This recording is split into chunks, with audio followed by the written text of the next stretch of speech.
প্রত্যেকটা মানুষের জীবনে ঘাত প্রতিঘাত আসে, তারপর জীবন কিন্তু থেমে থাকে না।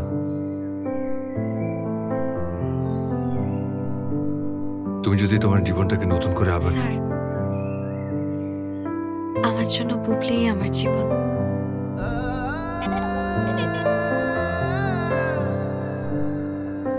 পড়ালেখাটাও শেষ করতে পারলাম না, একটা চাকরি করে আপনার মতন অফিসার হতে পারলাম না, ফ্যামিলি জোর করে বিয়ে দিয়ে দিল, সংসারটাও করতে পারলাম না।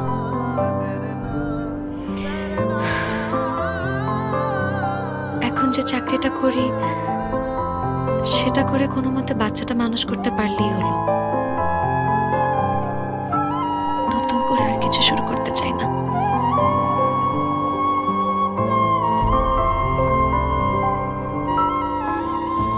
এটা যদি তোমার সিদ্ধান্ত হয়ে থাকে তাহলে তোমার সিদ্ধান্তের প্রতি আমার সম্মান রইল। মানুষ আসলে কখনো কখনো ইমোশনাল হয়ে ডিসিশন নেয়, আর কখনো কখনো বাস্তবতায়। তোমার বাবার অসুস্থতার খবর পেয়ে ঢাকা থেকে ছুটে চলে আসা, তোমার বিয়ে হয়ে যাওয়া, যোগাযোগ না রাখা, আমার এসব নিয়ে কোনো প্রশ্ন নেই। আমি বুঝি,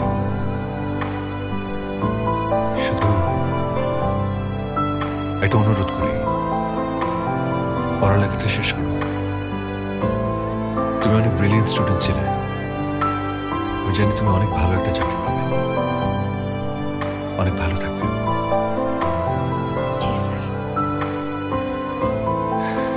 আমি চেষ্টা করবো পড়ালেখাটা শেষ করার। তাছাড়া আমার বাচ্চাটা যখন বড় হবে ওর কাছেও তো আমার একটা পরিচয় লাগবে, তাই না স্যার? গুড। আর সরকারি চাকরি করি তো, কখন কোথায় বদলি হয়ে যাই।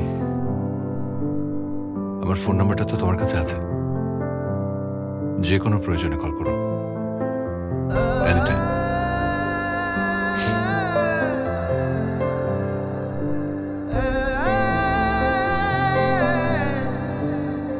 এই বছরে তোমার অনেক কিছু চেঞ্জ হয়ে গেছে,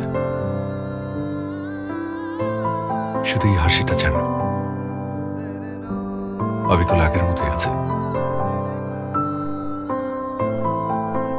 সবাই বলে বুবলির হাসিও নাকি আমার মতোই, তাই ওকে নিয়ে খুব ভয়ে থাকি। আল্লাহর উপর ভরসা রাখো, কোনো চিন্তা করো না, কেমন?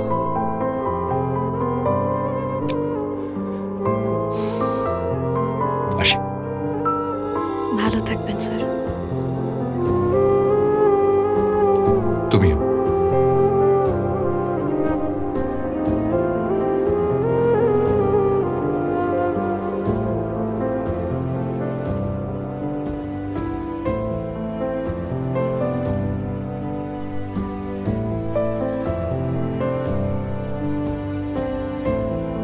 কিন্তু তুমি সেই প্রথম থেকে আমাকে স্যার সম্বোধন করছো। আমার চাকরি, তোমার বর্তমান অবস্থান, এটাই কি সব? এর বাইরে তো আমরা অনেক ভালো বন্ধু ছিলাম, তাই না? আপনি তো আমাদের স্যারই, আমাদের ইউএনও স্যার।